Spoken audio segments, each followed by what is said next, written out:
സദൃശവാക്യങ്ങൾ അധ്യായം 3. മകനെ, എൻ്റെ ഉപദേശം മറക്കരുത്. നിന്റെ ഹൃദയം എൻ്റെ കൽപ്പനകളെ കാത്തുകൊള്ളട്ടെ. അവ ദീർഘായുസ്സും ജീവകാലവും സമാധാനവും നിനക്ക് വർദ്ധിപ്പിച്ചു തരും. ദയയും വിശ്വസ്തതയും നിന്നെ വിട്ടുപോകരുത്. അവയെ നിന്റെ കഴുത്തിൽ കെട്ടിക്കൊള്ളുക, നിന്റെ ഹൃദയത്തിൻ്റെ പലകയിൽ എഴുതിക്കൊള്ളുക. അങ്ങനെ നീ ദൈവത്തിനും മനുഷ്യർക്കും ബോധ്യമായ ലാവണ്യവും സൽബുദ്ധിയും പ്രാപിക്കും.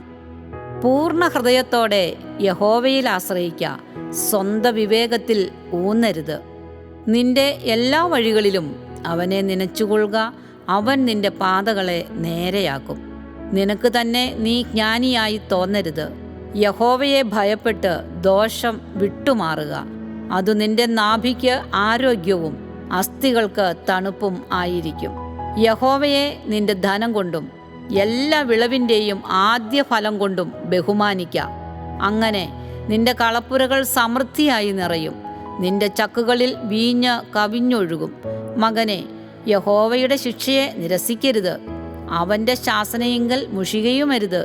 അപ്പൻ ഇഷ്ടപുത്രനോട് ചെയ്യുന്നതുപോലെ യഹോവ താൻ സ്നേഹിക്കുന്നവനെ ശിക്ഷിക്കുന്നു. ജ്ഞാനം പ്രാപിക്കുന്ന മനുഷ്യനും വിവേകം ലഭിക്കുന്ന നരനും ഭാഗ്യവാൻ. അതിൻ്റെ സമ്പാദനം വെള്ളിയുടെ സമ്പാദനത്തിലും അതിൻ്റെ ലാഭം തങ്കത്തിലും നല്ലത്. അത് മുത്തുകളിലും വിലയേറിയത്. നിന്റെ മനോഹര വസ്തുക്കൾ ഒന്നും അതിനു തുല്യമാകയില്ല. അതിൻ്റെ വലങ്കയ്യിൽ ദീർഘായുസ്സും ഇടങ്കയ്യിൽ ധനവും മാനവും ഇരിക്കുന്നു. അതിൻ്റെ വഴികൾ ഇമ്പമുള്ള വഴികളും അതിൻ്റെ പാതകളെല്ലാം സമാധാനവും ആകുന്നു. അതിനെ പിടിച്ചുകൊള്ളുന്നവർക്ക് അത് ജീവവൃക്ഷം, അതിനെ കരസ്ഥമാക്കുന്നവർ ഭാഗ്യവാന്മാർ.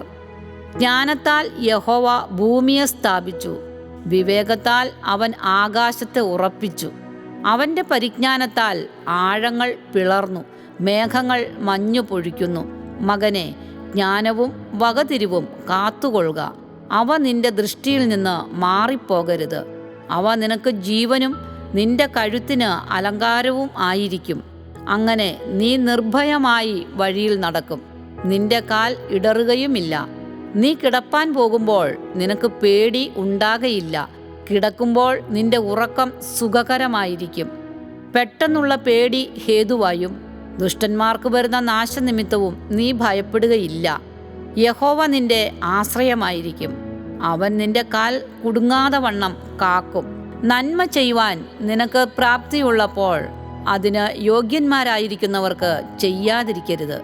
നിന്റെ കയ്യിലുള്ളപ്പോൾ കൂട്ടുകാരനോട് പോയി വരിക, നാളെ തരാം എന്ന് പറയരുത്. കൂട്ടുകാരൻ സമീപെ നിർഭയം വസിക്കുമ്പോൾ അവൻ്റെ നേരെ ദോഷം നിരൂപിക്കരുത്. നിനക്ക് ഒരു ദോഷവും ചെയ്യാത്ത മനുഷ്യനോട് നീ വെറുതെ ശണ്ടയിടരുത്. സാഹസക്കാരനോട് നീ അസൂയപ്പെടരുത്. അവൻ്റെ വഴികൾ ഒന്നും തെരഞ്ഞെടുക്കുകയും അരുത്. വക്രതയുള്ളവൻ യഹോവയ്ക്ക് വെറുപ്പാകുന്നു, നീതിമാന്മാർക്കോ അവൻ്റെ സഖ്യത ഉണ്ട്. യഹോവയുടെ ശാപം ദുഷ്ടൻ്റെ വീട്ടിലുണ്ട്, നീതിമാന്മാരുടെ വാസസ്ഥലത്തെയോ അവൻ അനുഗ്രഹിക്കുന്നു. പരിഹാസികളെ അവൻ പരിഹസിക്കുന്നു, എളിയവർക്കോ അവൻ കൃപ നൽകുന്നു. ജ്ഞാനികൾ ബഹുമാനത്തെ അവകാശമാക്കും, ഭോഷന്മാരുടെ ഉയർച്ചയോ അപമാനം തന്നെ.